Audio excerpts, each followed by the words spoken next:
오늘 우리에게 주시는 말씀은 베드로전서 3장 18절에서 22절까지 말씀입니다. 그리스도께서도 단번에 죄를 위하여 죽으사 이인으로서 불의한 자를 대신하셨으니 이는 우리를 하나님 앞으로 인도하려 하심이라. 육체로는 죽임을 당하시고 영으로는 살리심을 받으셨으니 그가 또한 영으로 가서 옥에 있는 영들에게 선포하시니라. 그들은 전에 노아의 날 방주를 준비할 동안 하나님이 오래 참고 기다리실 때에 복종하지 아니하던 자들이라. 방주에서 물로 말미암아 구원을 얻은 자가 몇 명뿐이니 겨우 8명이라. 물은 예수 그리스도께서 부활하심으로 말미암아 이제 너희를 구원하는 표니 곧 세례라. 이는 육체의 더러운 것을 제하여 버림이 아니요 하나님을 향한 선한 양심의 간구니라. 그는 하늘에 오르사 하나님 우편에 계시니 천사들과 권세들과 능력들이 그에게 복종하느니라. 아멘. 옥에 있는 영을 구원하라 라는 제목을 가지고 하나님 말씀을 증거하도록 하겠습니다. 저와 여러분이 베드로전서의 말씀을 함께 읽었는데요. 베드로전서는 대환란 박해 직전 혹은 직후에 쓰여진 책으로서 소아시아 전 지역에 흩어져 있었던 그리스도인들을 위해서 쓴 책으로 분류합니다. 이 책을 쓰면서 어떤 목적을 가졌냐면 사람들이 박해와 환란 그리고 고통과 고난을 인하여서 이탈하는 자들이 생겨났고 그리고 죽음에 대한 그런 압박과 스트레스 그 핍박으로 인하여서 많은 사람들이 자신들의 그 신앙을 하나님을 향하여서 온전히 드리지 못하고 변절하고 그리고 떠나가는 모습들이 나타났었다는 것입니다. 그럴 수밖에 없는 게 우리의 삶이고 또 우리의 모습일 수도 있는데 이것을 안타까워했던 베드로 사도는 그들에게 자신의 그 모든 것을 쏟아 부으면서 믿음의 결국은 영혼 구원을 받는다는 그런 목표를 가지고 그들에게 이 땅에 우리가 살아가면서 고난이라는 것은 끊임없이 나타난 것이고 우리의 정체성은 저 하늘을 향하여서 살아가는 존재이기 때문에 어떤 환경 그리고 상황, 형편, 처지의 압박과 그리고 스트레스와 고통이 찾아온다 할지라도 그것에 타협하거나 또 그것에 절대 무릎 꿇지 말고 하나님 주시는 은혜를 통해서 우리는 저 영원한 천국을 향해 언젠가는 부르심을 받고 나아가는 나그네 같은 존재이기 때문에 끝까지 승리하라고 하는 차원에서 준 말씀이 베드로전서였다는 겁니다.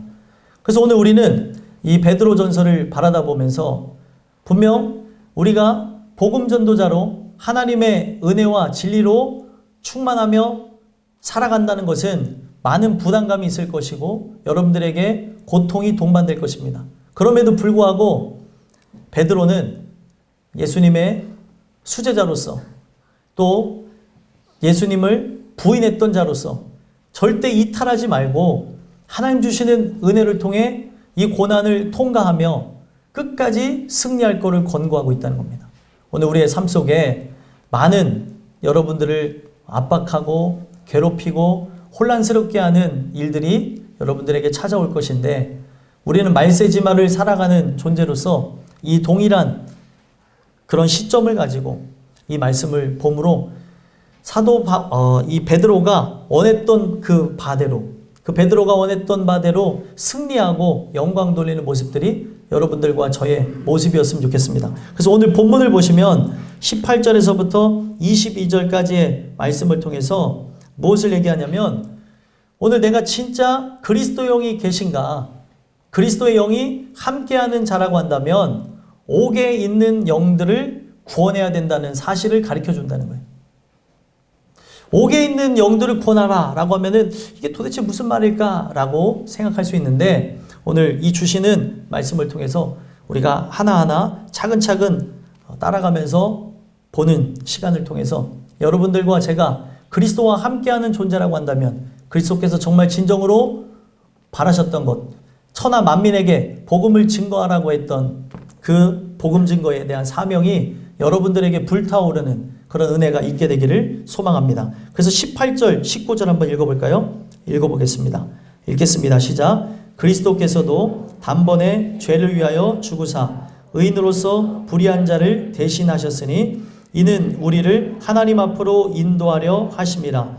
육체로는 죽임을 당하시고 영으로는 살리심을 받으셨으니 그가 또한 영으로 가서 옥에 있는 영들에게 선포하시니라. 아멘. 18절과 19절을 살펴보게 되면 예수님께서 십자가의 죽으심으로 이루시는 그의 사역에 대한 완전성을 얘기하면서 옥에 있는 영들에게 복음을 선포하셨다라는 그 메시지를 주고 있습니다. 그러면 이 18절부터 차근차근 보시면 그리스도께서도 단번에 죄를 위하여 죽었다 이렇게 이야기를 시작하고 있어요. 예수님이 죽으신 십자가의 죽으심은 단번에 죽으시며 단번에 이루신 하나님의 뜻이었습니다. 그래서 단번에 죄를 위하여 죽으심으로 어떤 망설임도 없이 이루셨다는 걸 얘기하는 거예요.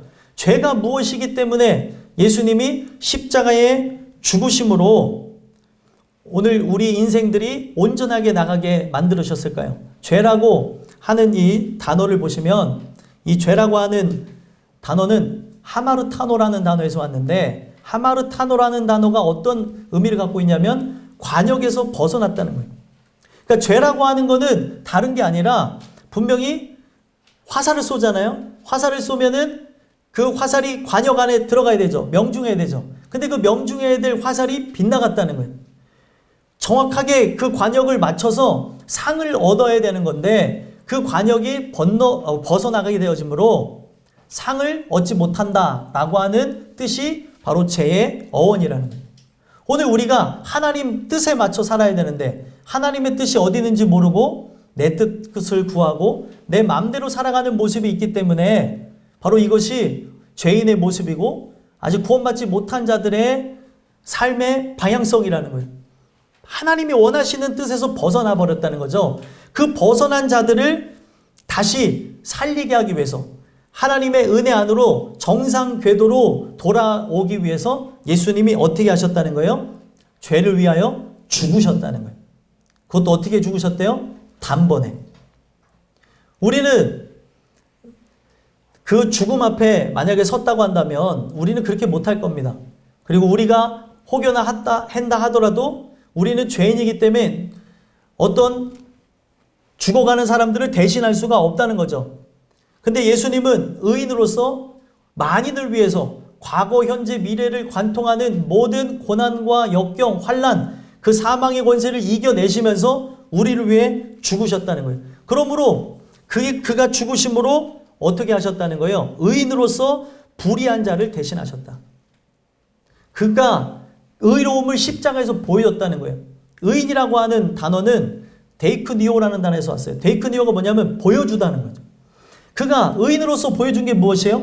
십자가의 죽으심, 십자가에 죽기까지 복종하신 바로 하나님의 아들의 의로움을 보여줬다는 거예요.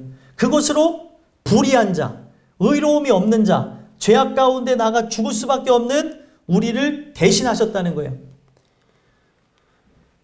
그래서 이 내용의 이 끝이 어딜 향해 갑니까? 이는 우리를 하나님 앞으로 인도하려 하심이라. 결국에 그렇게 하신 이유가 뭐예요? 우리로 하여금 하나님 앞으로 인도함을 받게 하시기 위해서 십자가에 달려 죽으셨다는 거예요.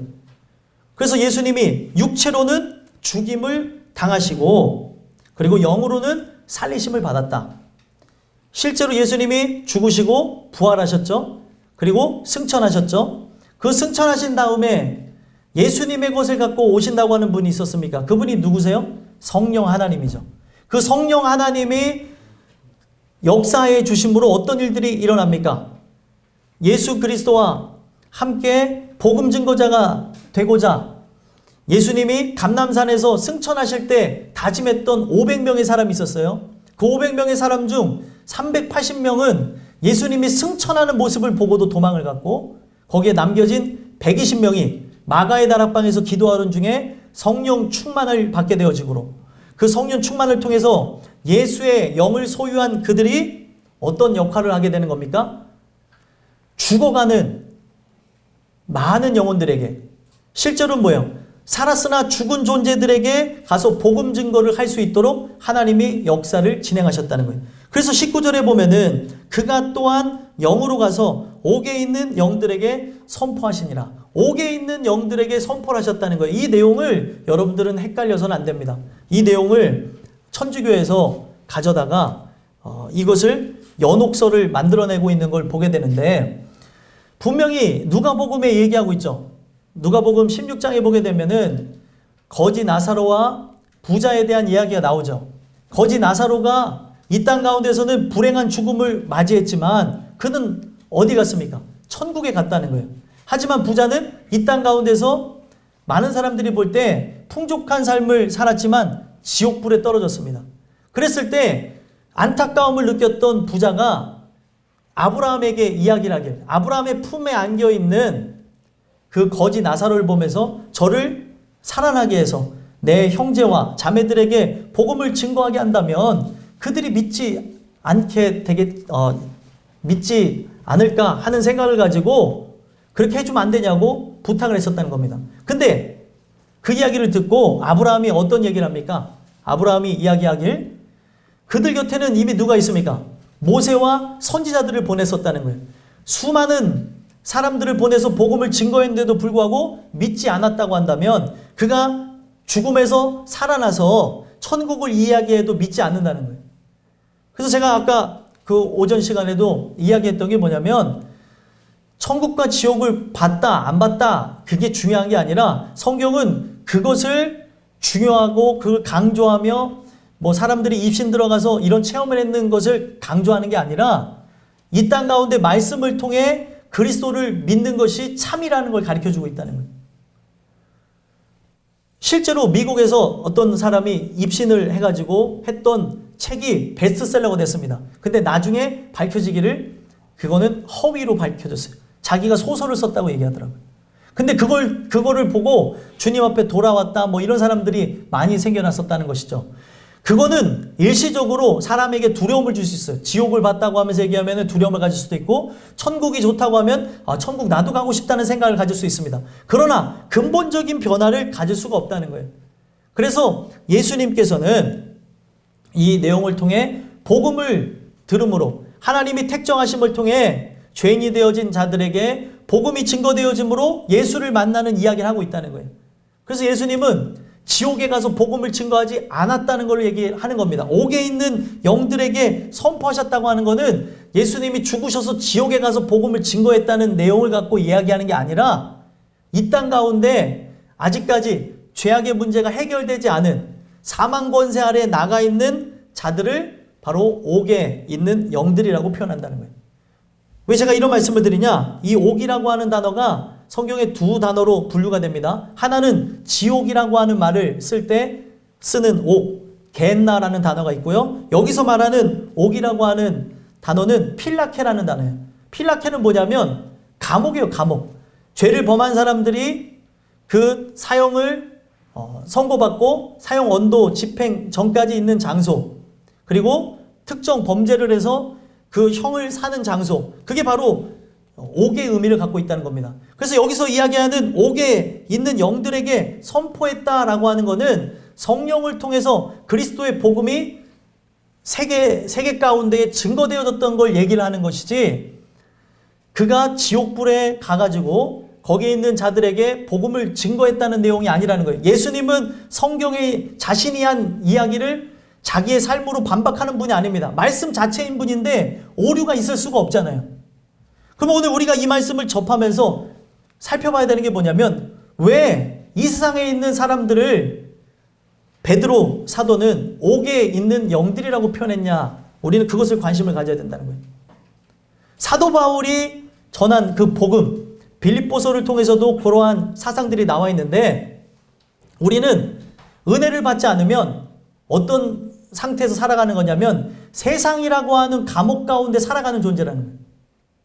왜 세상이라는 감옥 가운데 살아간다고 하냐면, 많은 사람들이 그 은혜와 진리가 되신 예수를 통해서 자유케함을 얻는 해방감을 누리지 못한다면, 구원함을 받지 못한다면 오늘날 우리의 살아가는 삶 속에 우울감이나 상실감이나 깊은 분노나 좌절감에 의해서 쓰러질 수밖에 없다는 거예요.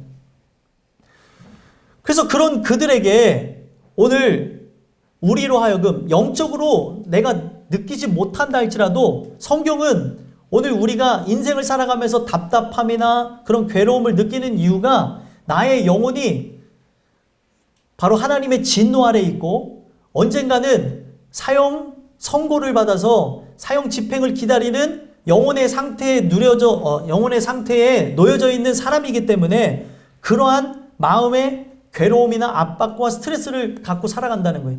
그런 그들에게 우리는 뭐를 증거해야 된다는 거예요? 복음을 선포해야 된다는 거예요. 옥에 있는 영혼들. 진리를 통해서 자유함을 얻게 하는 그 복음을 여러분들과 제가 증거해야 된다는 것입니다. 오늘 많은 사람들이 갇혀 살아요. 입시 지옥에 빠져 살고, 그리고 많은 사람들이 무한 경쟁 지옥에 빠져 살고, 그리고 살아가면서 우리가 질병 지옥에 빠져 살고, 오늘 살아가면서 많은 지옥 상태에 빠져 있는 것처럼 고통 가운데 살아가고 있다는 거예요. 그 감옥 가운데 살아가는 여러분들과 저이기 때문에 여러분들이 실제로 십자가 사건을 경험하면서 내 심령 안에 있었던 모든 깊은 슬픔과 괴로움으로부터 벗어났다고 한다면 그렇게 살아가는 자들에게 복음을 증거해야 된다는 거예요. 예수가 당신에게 유일한 희망이고 예수가 당신에게 힘과 능력 주심으로 내가 초가삼간에 산다 할지라도 질병이 나를 엄습해오고 누르면서 죽음에 대한 스트레스가 온다 할지라도 우리는 저 영원한 천국이 예비되어졌기 때문에 기쁨으로 나아갑시다. 그렇게 증거하며 나가야 된다는 거죠. 오늘날 많은 사람들이 겉으로는 멀쩡한데 그 정신과를 연구하는 그 의사가 이렇게 보니까 모든 대다수의 사람들이 정신적인 문제를 갖고 살아가고 있다는 거예요. 지금 현대인으로 살아간다는 것 자체가 그런 고통 가운데 살아가는 건데 이것으로부터 해방시킬 수 있는 게 무엇입니까? 바로 예수 그리스도의 피가 흐르는 그 복음. 그 복음을 증거할 때 그들이 이런 모든 옥에 갇혀있는 심정, 괴로움으로부터 벗어날 수가 있다는 거예요. 그래서 오늘 많은 사람들이 살았으나 죽은 존재, 그리고 지금 감옥 가운데 갇혀있는 상태이기 때문에 아직까지 복종하지 않는 자들, 그 불순종하는 그런 자들에게 우리가 어떻게 해야 된다는 거예요? 예수의 영을 소유한 자라고 한다면, 그와 함께 내가 나아가는 자라고 한다면, 성경 분명히 얘기하죠. 내가 그분 안에 거하고 그분이 내 안에 거하는 존재라고 한다면 나타나야 되는 게 그 십자가 사건을 목격한 그 현상이 나타나야 된다는 거예요. 내가 십자가 사건을 경험했어요. 이걸 경험함으로 새로운 삶이 시작되어졌다고 한다면 이 새로운 삶에 대해서 이제 내 삶 속에 나타나는 그런 모든 괴로움으로부터 벗어나는 그 십자가 사건을 그들에게 증거해야 된다는 겁니다. 근데 오늘날 교회 가운데 십자가 사건이 사라진 이유가 뭐예요? 이걸 경험하는 사람도 소수가 되어졌고 찾는 이도 소수가 되어지는 그런 실정에 빠졌다는 겁니다. 과거는 어떤 환란이 찾아와서 많은 이들이 그리스도로부터 이탈했다고 한다면 오늘날은 뭐예요? 평안하고 안락하고 자기중심적으로 자기애가 강하게 되어지면서 결국에 그 하나님의 그 은혜 안으로 나가는 그 모든 상황 속에서 벗어나가게 되어졌다는 거예요. 오늘 여러분들과 제가 이 내용을 통해서 내가 십자가 사건을 경험한 존재인가 한번 돌아다 보시면서 오늘 내가 그 하나님의 은혜 가운데 나가는 모습이 있는지, 그 은혜 가운데 나간다고 하는 모습은 뭐예요? 증거를 얻은 자, 십자가 사건이라고 하는 진짜 2000년 전에 있었던 역사적 사건이 아니라 실제 그 사건을 증거를 얻은 사람이 그것에 대한 증언하면서 증인이 되어지는 삶을 살아가는 거예요. 이것이 없다면 우리는 무늬만 교인이고 무늬만 그리스도인이고 가짜라는 거예요. 어떻게 세상 사람들이 갖는 건강 상식에 관한 그 관심보다 예수님에 대한 관심은 전혀 없냐는 거예요. 부자 되는 그 관심보다 또 높아지는 관심보다 어떤 재능을 바깥으로 발현하는 그 관심보다 예수님에 대한 관심이 어떻게 부족하냐는 거죠. 이거는 아직까지도 내가 실제적인 은혜를 경험하지 않았기 때문에 이거에 대한 관심도 없는 거고 이거를 증거해야겠다는 생각도 없다는 겁니다. 오늘 그렇게 살아가는 자들, 자기가 옥에 갇혀 있는데도 불구하고 옥에 갇힌 줄 모르는 그런 안타깝고 불쌍한 자들에게 우리가 복음을 증거해야 된다는 걸 가르쳐 주는 거예요. 그래서 예수님이 그런 자들에 대한 표현을 어떻게 쓰셨는가 한번 볼게요. 옥에 갇혀있는 영들이 어떤 모습이었는지, 그게 세상 사람들이 가졌던 모습이었는데 어떤 모습과 같은지 한번 살펴보겠습니다. 20절 21절 한번 읽어보겠어요. 읽겠습니다. 시작. 그들은 전에 노아의 날 방주를 준비할 동안 하나님이 오래 참고 기다리실 때에 복종하지 아니하던 자들이라. 방주에서 물로 말미암아 구원을 얻은 자가 몇 명뿐이니 겨우 8명이라. 물은 예수 그리스도께서 부활하심으로 말미암아 이제 너희를 구원하는 편이 곧 세례라. 이는 육체의 더러운 것을 제하여 버림이 아니요 하나님을 향한 선한 양심의 강구니라. 아멘. 자, 이 내용을 통해서 살펴보니까 그 예수님이 그 옥에 있는 영들에게 선포하셨다고 하는 성령을 통해서 이루신 그 사역을 보니까 어떤 이들에게 복음을 증거한 걸 알 수 있어요? 20절에 보니까 전에 노아의 날 방주를 준비하는 동안 하나님이 오래 참고 기다리실 때 복종하지 아니하던 자들에게 복음을 선포하셨다는 거예요. 복종하지 아니하는 자들. 그러면 이 복종하지 않는 것은 곧 무엇입니까? 지금 노아의 방주 사건을 갖고 얘기했어요. 복종하지 않는 것이 곧 뭐예요? 홍수로 인한 멸망 아니겠습니까? 홍수로 인한 심판을 얘기하는 거예요. 그래서 멸망 직전에 있는 자들, 멸망이 임박한 자들에게 주는 말씀이에요. 오늘 세상 사람들에게 복음을 증거할 때 이 복음이 어떤 거냐면 임박했다는 걸 알려야 되는 거예요. 우리의 삶이 언제 부르실지 모르기 때문에 준비되어진 자가 맞이하는 죽음은 천국에 들어가서 안식하는 것이지만 준비되어지지 않는 죽음을 우리가 맞이하게 되어지면 어떻게 될까요? 우리는 지옥불에 떨어지는 거라는 거예요.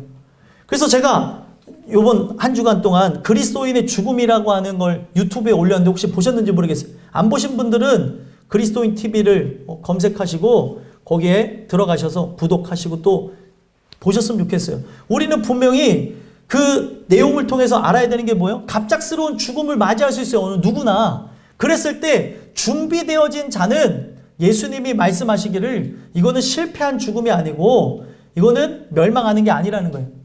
사람들은 죽는 시기와 형태를 가지고 논하고 그거를 구설수에 오르는 모습이 있겠지만 예수님은 뭐예요? 그가 회개함으로 구원함을 받아 멸망하지 않게 되어진 존재가 되어졌느냐, 거기에 관심을 갖고 있다는 거예요. 그러면 오늘 많은 영혼들에게 여러분들이 증거해야 될 게 뭐예요? 너는 이 형벌을 예수님의 십자가 그 사건을 경험함으로 제하여 지는 것을 경험했느냐?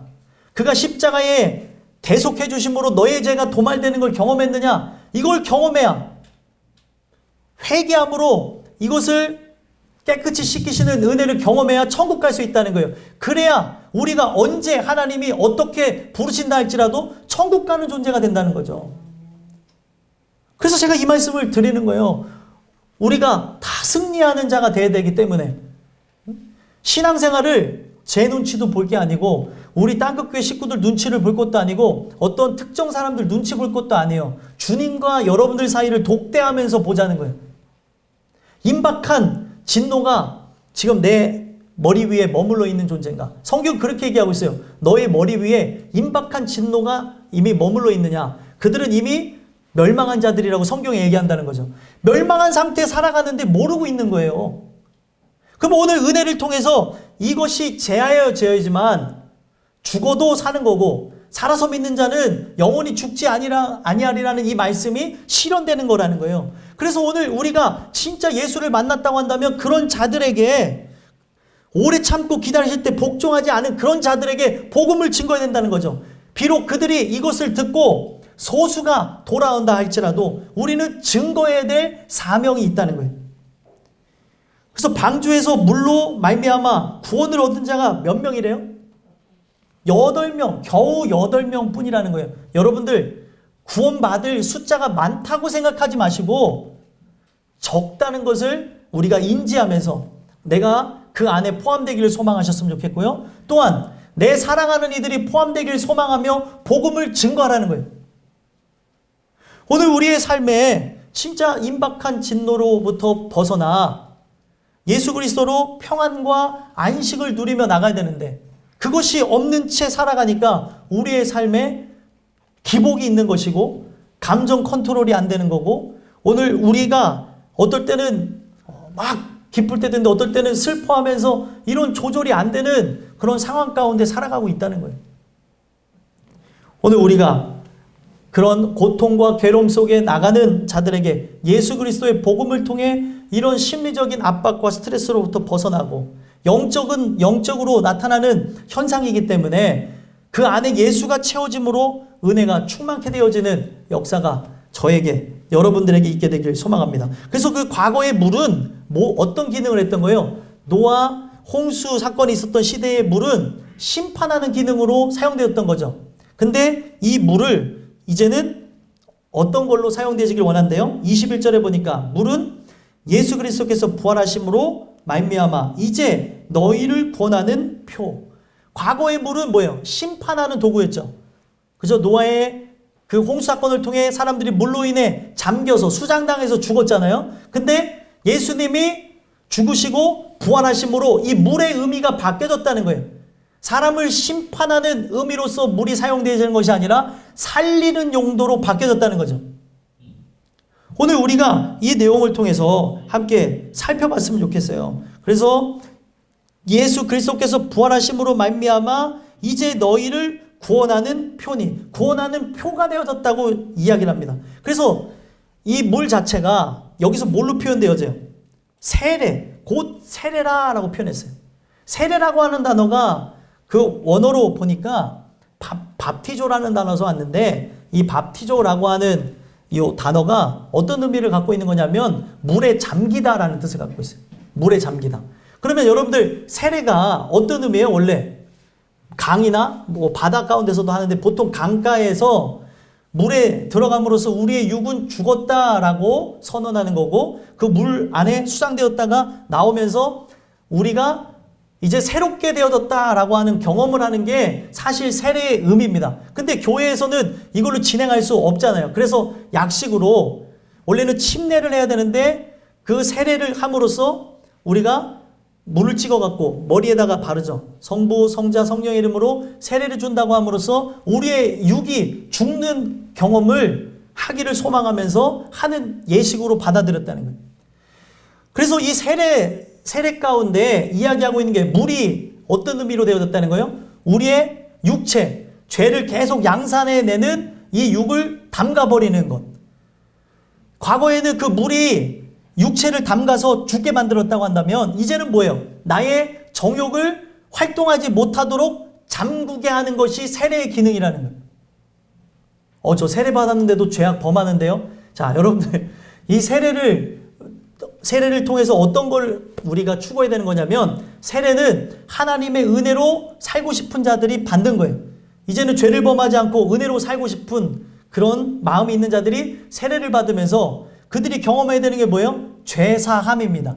세례의 참된 의미가 되어지는 십자가 사건을 경험하는 거라는 거예요.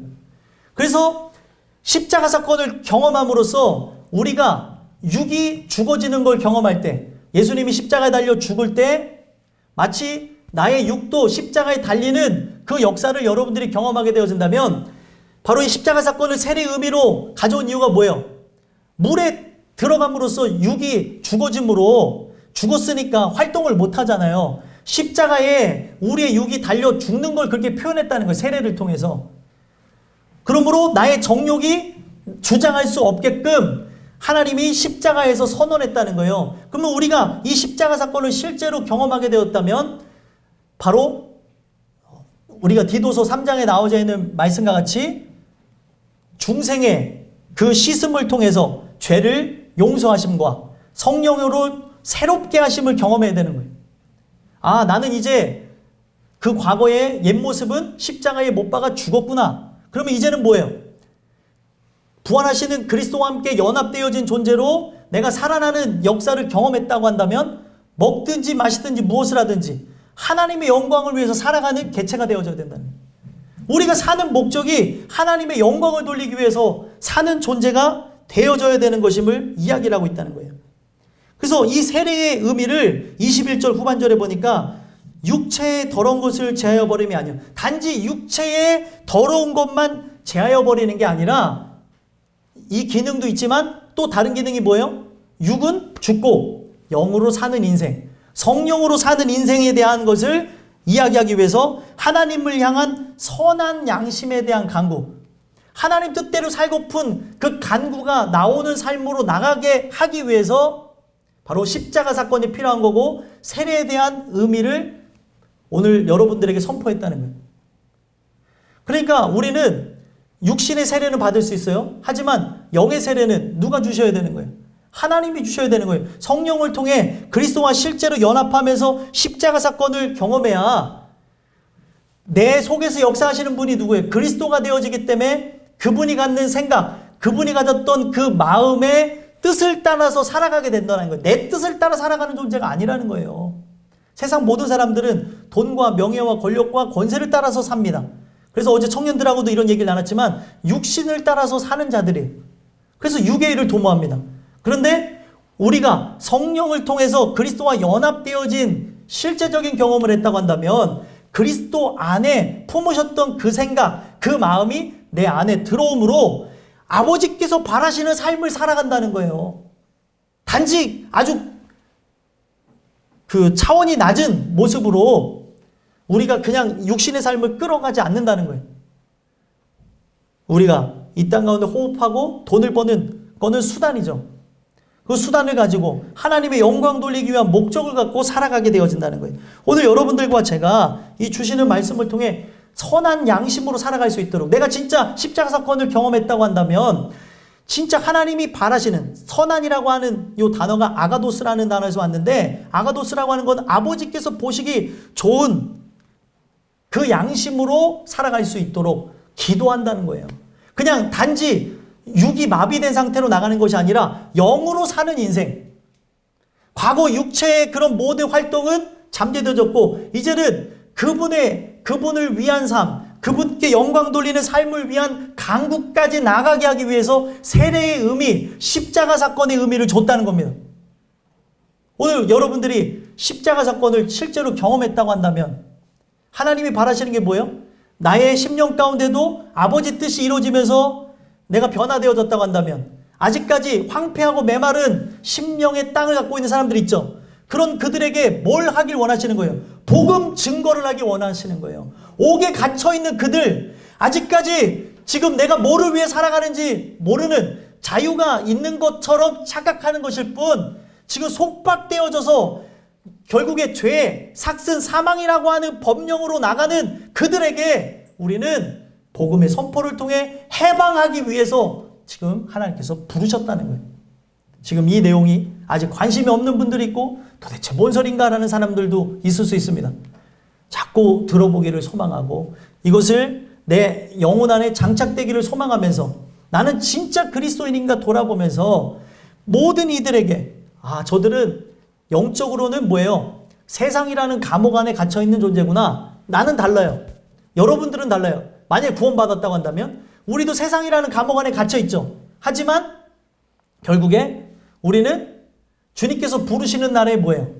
진정한 해방감을 누리면서 저 영원한 천국으로 우리는 이송이라는 단어 쓰면 안 되는데 그 장소로 어떻게 되는 거예요? 이사하는 존재가 되어진다는 거예요.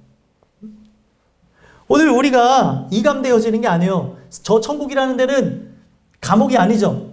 이사가는 그런 역사가 있게 하신다는 거예요. 감옥에서 나와서 이제는 영원한 천국으로 나가게 한다는 거예요. 그게 바로 같은 세상 감옥 안에 있지만 하나님께 그 은혜를 받아서 특사로 결국에 풀려날 날을 바라보며 살아가는 존재인가, 아니면 사형 집행을 바라보며 살아가는 존재인가 다르다는 거예요. 세상 사람들은 사형 집행을 바라보고 있는 거고, 은혜를 받은 사람은 뭐예요? 특사로 내가 죽는 날이 뭐예요? 풀려나는 날이라는 거예요. 그래서 그것만 소망하는 거예요. 예수 그리스도로 은혜를 받은 사람들은요. 오늘 여러분들이 그것에 관심을 가셨으면 좋겠고요. 아직까지 그런 것이 뭔지를 모르고 자기는 자유한 줄 알고 이 산으로 저 산으로 들로 바다로 놀러가고 그리고 이 땅 가운데 살아가면서 죄악과 썩어질 것으로 만족하는 그들에게 예수 그리스도로 평안과 안식을 누리는 복음을 증거하는 그런 모습들이 여러분들에게 있었으면 좋겠습니다. 마지막 22절 읽어보겠습니다. 읽겠습니다. 시작. 그는 하늘에 오르사 하나님 우편에 계시니 천사들과 권세들과 능력들이 그에게 복종하느니라. 아멘. 결국에 예수님은 십자가에서 죽으시고 부활하시고 승천하셔서 어디 가셨어요? 저 영원한 천국에 올라가셔서 그 하나님 우편에 계신다라고 얘기하고 있어요. 그래서 하나님 우편에 계심으로 그가 보여주는 건 뭐예요? 이 땅에 결국에 죽음과 함께 끝나는 세상 왕권을 따라오신 분이 아니고 온 우주를 지배하시고 다스리시는 창조주이시오. 그리고 유일하신 왕이심을 보여주고 있는 사건이라는 거예요. 그래서 그가 저 천국에 가서 지금 뭘 하고 계시는 거예요? 우리의 초소를 예비하러 가신 거예요. 그래서 각자 개인적인 부르심을 맞이하기도 하고요. 전체적인 부르심을 위해서 그가 초소를 예비하러 가신 거죠. 그래서 그가 진정한 왕이기 때문에 하늘나라 왕이기 때문에 천사들과 권세들과 능력들이 그에게 복종한다라고 얘기하는 거예요. 세상은요 3천층으로 되어졌어요. 1천층과 2천층과 3천층. 1천층은 우리가 보는 하늘이고요. 2천층은 우주고요. 그리고 3천층은 천국입니다. 우리가 이 내용을 통해서 뭘 봐야 되냐면 사람들은 인식하든 인식하지 않던 1천층을 지배하는 사탄이 눈으로 볼 때 세상의 왕인 것처럼 보여지지만 결국에 3천층을 지배하고 다스리시는 하나님 안에 타락한 피조물 중에 하나가 사탄임을 얘기하시면서 결국에 전 우주를 다스리는 분, 그리고 우주를 초월해서 모든 층계를 다스리는 분이 하나님임을 얘기하는 거예요. 그래서 그분이 저 영원한 하늘에 들어가심으로 결국에 거기에 하늘에 있는 존재들이 복종했다고 하는 이 내용을 통해 천국에 대한 관심이 없는 자들, 오늘날 이 땅에 세상이 전부인 줄 알고 살아가는 그들에게 복종해야 될 대상이 누구인지를 가르쳐주면서 맞추고 있다는 거예요. 우리가 복종해야 될 대상이 누굽니까? 바로 예수 그리스도밖에 없는 거예요. 그래서 그 그리스도를 내가 만난 존재라고 한다면 그가 어떤 존재로 오시는 거예요? 신랑으로 찾아오는 거예요. 신랑으로. 얼마나 감사합니까? 우주 만물을 다스리는 그분이 나의 신랑처럼 오신다는 거예요. 성별을 초월해서.